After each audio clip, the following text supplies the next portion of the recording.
కట్టేటప్పుడు చాలామంది 1:10 చేస్తూ ఉంటారు. 1:10కి ఇస్తూ ఉంటారు. కానీ ఏంటంటే ఫ్లోర్ దగ్గరికి ప్రెజర్ రాదు.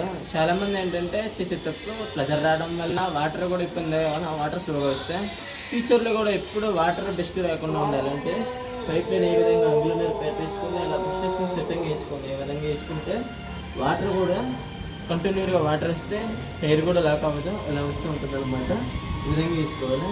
ఇప్పుడు కూడా ఏంటంటే ప్రెజర్ రావాలంటే 1 ఇంచ్ పైప్ వేసుకొని ఇక్కడ నుంచి 10కి వేసుకుంటే కనుక వాటర్ కూడా ప్రెజర్ ఎక్కువ వస్తుంది, ఫ్లోర్కి తగ్గట్టుగా వాటర్ వస్తాయి. చూడండి,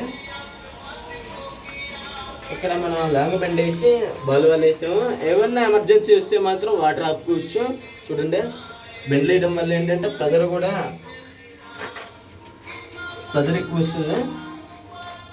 చూడండి, చూసారు కదా, ఇలా వేయడం వల్ల ఏంటంటే గీజర్కి కానీ షవర్కి కానీ దేనికైనా వాటర్ అధిక బూస్టింగ్ పంప్ టైప్లో వస్తాయి వాటర్ కూడా. చూడండి, ఇక్కడ నుంచి లెవెల్లో హాట్ వాటర్ లెవెల్ వేసుకుంటే కనుక వాటర్ కూడా ఎప్పుడు కూడా కంటిన్యూగా వస్తాయి.